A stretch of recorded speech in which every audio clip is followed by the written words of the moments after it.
혹시 상대방이 회피형이라서 재회가 막막하지 않으세요? 특히 한마디라도 보내고 싶은 문자를 고민하며 다시 읽고 지우기를 반복하지 않으셨나요? 회피형의 심리가 도대체 왜 그렇게 복잡한지, 어떤 대화를 피해야 하고 어떤 접근이 효과적인지 구체적으로 이해하게 되실 거예요. 그리고 무엇보다 회피형과 재회를 원하신다면 지금 생각하시는 방식이 정말로 효과적일지 다시 한번 확인해 보셔야 합니다.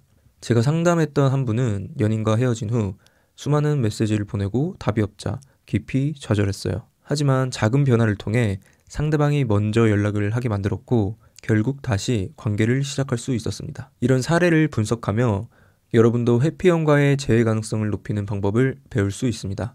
끝까지 시청하시면 회피형이라는 단어를 들었을 때 느껴지는 답답함을 완전히 해소할 수 있을 겁니다. 혹시 지금 바로 도움받고 싶으신가요? 고정 댓글에 링크를 클릭하시면 1대1 상담으로 개개인의 상황에 맞는 맞춤형 상담을 저희 이중과 할 수 있습니다. 그럼 지금부터 시작하겠습니다. 헤어진 연인에게 다시 다가가고 싶지만 상대방이 회피형이라면 마음은 급해지고 행동은 조심스러워질 수밖에 없습니다. 답답한 마음에 메시지를 보내도 답은 없고 대화를 시도하면 벽에 부딪히는 느낌을 받지 않으셨나요? 하지만 답은 분명히 있습니다. 회피형 연인의 심리를 이해하고 그들의 반응을 제대로 파악하는 것만으로도 재회 가능성은 훨씬 높아질 수 있습니다. 회피형 연인은 단순히 대화를 꺼리는 것이 아닙니다. 그들은 스트레스 상황을 회피하려는 본능적인 반응을 보이고 이로 인해 상대방과의 거리가 멀어지곤 합니다. 이 심리를 제대로 이해하지 못하면 어떤 행동도 오히려 재회를 더 어렵게 만들 수 있습니다. 그럼 이제부터 회피형 연인과 재회를 원하는 여러분에게 필요한 첫 번째 단계인 심리 이해부터 시작해 보겠습니다. 회피형 연인은 왜 항상 거리를 두고 마음을 열지 않는 걸까요? 그들이 이런 행동을 보이는 데는 다 이유가 있습니다. 회피형은 감정을 드러내는 것에 어려움을 느낍니다. 누군가와 가까워지는 게 아니라 오히려 거리를 두려고 하는데 이런 행동은 스스로를 보호하려는 본능적인 방어라고 볼 수 있어요. 특히 회피형 연인은 자신의 독립성과 자율성을 무엇보다 중요하게 여깁니다. 그래서 관계에서 지나치게 의존적인 모습을 보이면 부담감을 느끼고 스스로를 지키기 위해 물러서는 경우가 많습니다. 여기에 더해 갈등이나 스트레스가 생기면 이를 직면하기보다는 피하려는 성향이 강해지죠. 차라리 시간을 끌거나 대화를 피하고 아예 연락을 단절하기도 합니다. 회피형 연인의 이러한 특성과 심리를 제대로 이해하지 못하면 그들과 다시 관계를 이어가는 것이 쉽지 않을 거예요. 하지만 이들을 이해한다면 재회 가능성을 높일 수 있는 방법도 분명히 보일 겁니다.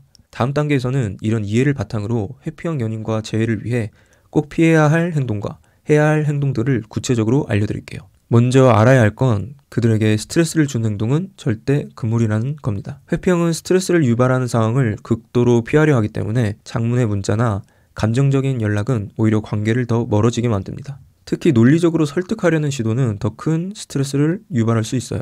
아무리 당신의 말이 옳더라도 그들에게는 풀리지 않는 문제를 떠안는 느낌을 줄 뿐입니다. 예를 들어 우리가 왜 이렇게 됐는지 얘기해보자 라고 대화를 시도한다면 여러분은 상황을 해결하려는 의도일지 몰라도 그들은 이미 이 상황을 벗어나고 싶어 합니다.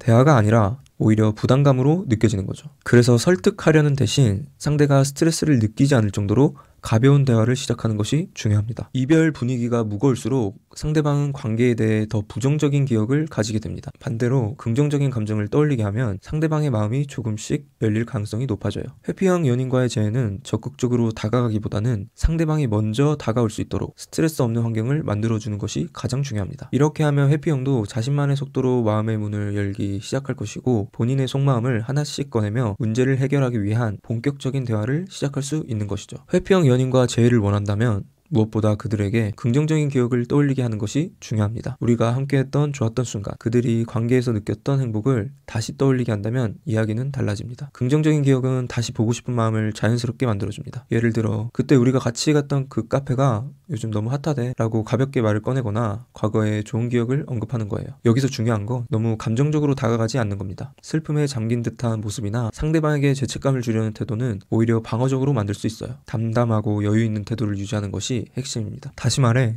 회피형의 마음을 다시 열기 위해선 절대로 성급하거나 강압적인 접근을 해서는 안 됩니다. 여기서 많은 사람들이 실수합니다. 나 많이 반성했어. 나에게 마지막 기회를 줘. 같은 말은 상대방에게 오히려 더 큰 스트레스를 줄 뿐입니다. 마지막으로 꼭 기억해야 할 것은 여러분의 태도와 행동을 명확히 정리하는 것입니다.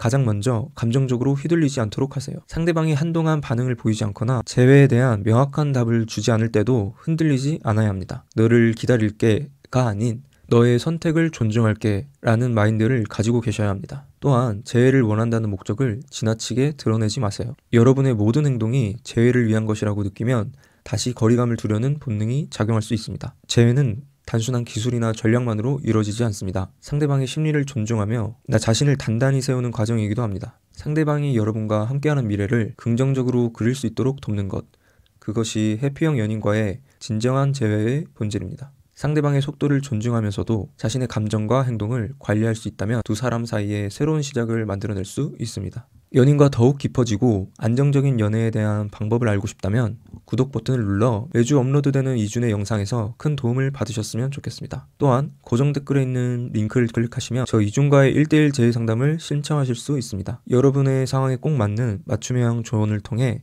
성공적인 재회를 이끌어 드리겠습니다. 그럼 다음에 더 유익한 내용으로 찾아뵙겠습니다. 감사합니다.